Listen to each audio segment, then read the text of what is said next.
We're living in a time now, thanks to the events of last week in Colorado, where public attention is all focused on any kind of violence in film. And you have a violent film in that. What's your take on that?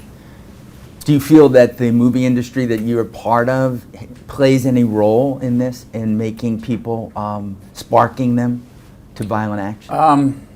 Sure. I think all media forms do, to an extent. I don't know enough to tell you what extent I think it does. There's obviously a much larger immersion into the world of media now than there ever was. Kids now spend, kids 8 to 18 spend an average of 7.5 hours a day either watching a TV, on a computer, or playing a video game. That's a lot more than you and I could have ever done, even if we tried. So if they're sleeping for 8 hours and you got 8 hours on that, you've got another 8 hours that they're in reality dealing socially and dealing with their life. That's 50% basically. So what is reality and what is the escape?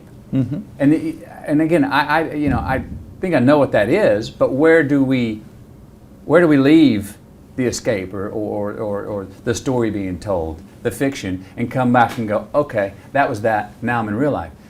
Very tough, because what's the best one of the definitions of some of the best art is when you go, you believe it's real. You don't cross that line. You walk in and you walk out and you're like, no, that happened. You believe it happened. Now, part of it is parenting and mentorship and people just, being with the child, and it's not only children that commit these acts, but being with the person saying, okay, did you get that? That was, it's fun. You went on that fantasy. Did you like that? Yeah, you like Spider-Man. Yeah, you like it. But now understand, that's it's like it's not necessarily, it's not real. It happens in sports too, in boxing, football. Yeah, we ask these people to go be gladiators. We say, go be an animal.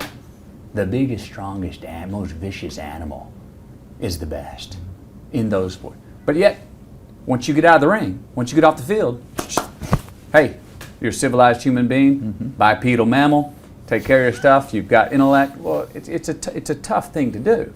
Same with sending these young men and women off to war. You send an 18, 19, 20-year-old off to war, and then you're going to be surprised at some of the acts that they're going to pull, and then they come back and they're jailed for life. I mean, for me, I got to be 21 and I felt like I knew who I was and I was going to work on it. But a lot of people, especially in youth, you're trying to figure out who you are. What's the world about? Who am I? And you see these things. Well, I can be that, and I can be that. Well, that happens, and so we're very impressionable